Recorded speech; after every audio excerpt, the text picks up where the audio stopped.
देखिए दोस्तों, यदि हम लोग अपने चारों तरफ नजर उठा के देखें तो हमें दो ही प्रकार के वस्तु दिखाई देती है। एक ऐसा वस्तु होता है जो जीवित होता है और दूसरा वस्तु होता है मृत, यानी जो जीवित नहीं होता। दोनों के अलग अलग लक्षण होते हैं, दोनों में अलग अलग विशेषताएं होती हैं। तो सबसे पहले हम लोग सजीव वस्तु के बारे में जानेंगे कि सजीव वस्तु में कौन कौन सी विशेषताएं होती हैं। आइए समझते हैं।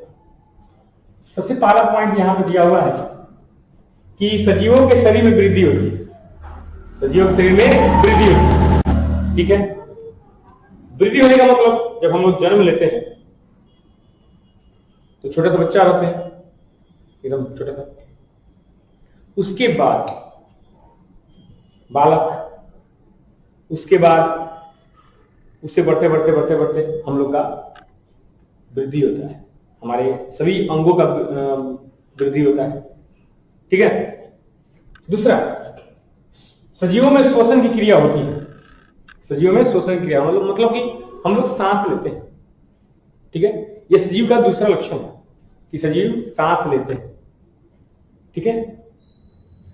तीसरा, सजीव संवेदनशील होते हैं, मतलब हमें दुख सुख चोट दर्द ना, इस सब का एहसास होता है।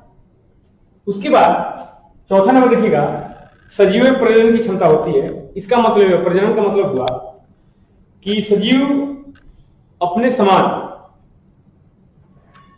दूसरे जीव की, माने दूसरे जीव की उत्पत्ति करते हैं। प्रजनन का मतलब क्या होता है कि अपने संतान की उत्पत्ति करना प्रजनन कहलाता है, ठीक है। पांचवा लक्षण है सजीव प्रचलन करते हैं। सजीव क्या करते हैं? प्रचलन करते हैं। प्रचलन का मतलब उनमें गति होती है, मतलब एक स्थान से दूसरे स्थान तक जाते हैं। लेकिन इसमें एक अपवाद भी है, जैसे कि सभी प्रकार के पेड़ पौधे जो होते हैं उनमें गति नहीं होती। पेड़ पौधे सजीव तो होते हैं लेकिन उनमें गति नहीं होती। छठा है सजीव पोषण करते हैं, यानी सजीव भोजन करते हैं। भोजन करते हैं क्योंकि जीवित रहने के लिए, जिसे जीवित रहने के लिए श्वसन आवश्यक है, उसे भोजन भी आवश्यक है। भोजन करना जो होता है मतलब पोषण कहलाता है, ठीक है। भोजन के अवयव जो होते हैं उसको ग्रहण करना, पोषक तत्वों को ग्रहण करना पोषण कहलाता है, ठीक है। सजीव का जीवन चक्र होता है, मतलब लाइफ साइकिल, मतलब होता है ना कि किसी जीव का जन्म होता है, उसके बाद बढ़ता है ना, कई प्रकार के स्टेज होते हैं, स्तर होते हैं, जैसे कि शैशवावस्था, बाल्यावस्था ना, उसके बाद युवावस्था, प्रौढ़ावस्था, वृद्धावस्था। यह एक जीवन चक्र के अनुसार होता है। उसमें देखिए सजीवों की जीवन अवधि निश्चित रहती है। ऐसा थोड़े होता है कि हाँ सजीव बहुत दिन तक जीवित रहते हैं, ऐसा नहीं होता है।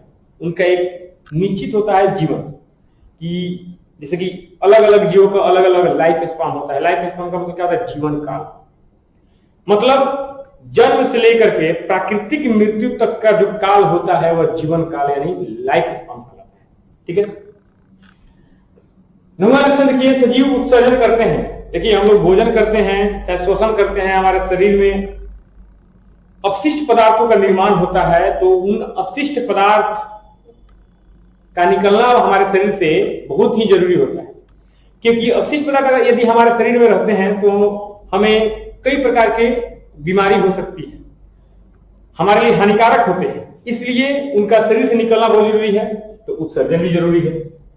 उसके बाद देखिए सजीव परिस्थिति के अनुसार अनुकूलित होते हैं, मतलब सजीव को जो परिस्थिति मिलती है उसके अनुसार वे ढल जाते हैं, ठीक है, अपने आप को समायोजित कर लेते हैं। उसके बाद देखिए सजीव कोशिका से बनते हैं।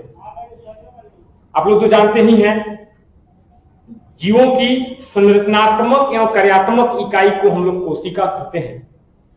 संरचनात्मक का मतलब होता है जो संरचना करते हैं, और कार्यात्मक का मतलब होता है जो कार्य करते हैं, सभी कार्यों का संपादन करते हैं। तो सभी जीवों का शरीर जो है कोशिका से बना होता है, यह सब हम लोग को पता है, ठीक है। तो यह रहे सजीव की 11 लक्षण। नेक्स्ट वीडियो में हम लोग सजीव निर्जीव के लक्षणों के बारे में पढ़ेंगे, तब तक बने रहिए। और यदि यह कंसेप्ट आपको अच्छा लगा हो तो कृपया हमारे चैनल को सब्सक्राइब कर दीजिएगा और शेयर भी कर दीजिएगा। अगर शेयर कर दीजिएगा तो बहुत अच्छा रहेगा। थैंक यू, धन्यवाद, जय हिंद, जय भारत।